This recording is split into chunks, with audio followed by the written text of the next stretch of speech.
Hello guys, ഞാൻ കാലത്ത് 6 മണിക്ക് തന്നെ എനിക്ക് കോളേജിൽ പോകാൻ റെഡിയായി. പിന്നെ ബ്രേക്ക്ഫാസ്റ്റ് ഒന്നും കഴിക്കാൻ സമയം ഉണ്ടായില്ല. അത് കാരണം ഒരു കൈ ഫുൾ ഡ്രൈ ഫ്രൂട്ട്സ് എടുത്ത് പോക്കറ്റിലിട്ടിട്ട് ഞാൻ ഓടി.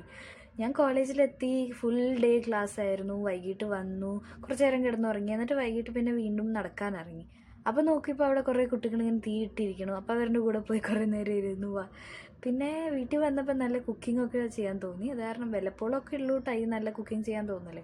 അപ്പം നല്ല ചിക്കൻ ഫ്രൈഡ് റൈസ് ഉണ്ടാക്കാമെന്ന് വിചാരിച്ചു. ചിക്കനൊക്കെ മാരിനേറ്റ് ചെയ്തു, ഫ്രൈ ചെയ്തെടുത്തു.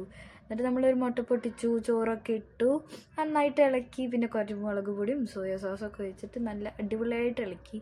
പിന്നെ ലാസ്റ്റിൽ നമ്മൾ ഫ്രൈഡ് ചിക്കൻ ഇട്ട് ഇളക്കി. ഞാനിതിങ്ങനെ അടിപിടി പെട്ടെന്ന് ഉണ്ടാക്കിയപ്പോൾ എനിക്കത് കൂടുതൽ എക്സ്പെക്റ്റേഷൻസ് ഉണ്ടായില്ല. പക്ഷേ സത്യമായിട്ട് ഞാൻ ഉണ്ടാക്കിയ കാരണം പറയുന്നതല്ല, നല്ല ടേസ്റ്റ് ഉണ്ടായി. അത് കഴിച്ചിട്ട് ലാസ്റ്റ് ആഹാ രന്തസ് ഭക്ഷണം കഴിച്ചാൽ ഇങ്ങനെ അടിപൊളിയായിട്ട് ഫീൽ ചെയ്യണം. പിന്നെ അപ്പോൾ അതുപോലെ ഞാൻ പഠിക്കാനിരുന്നു. അപ്പോൾ ഓക്കെ, ബൈ.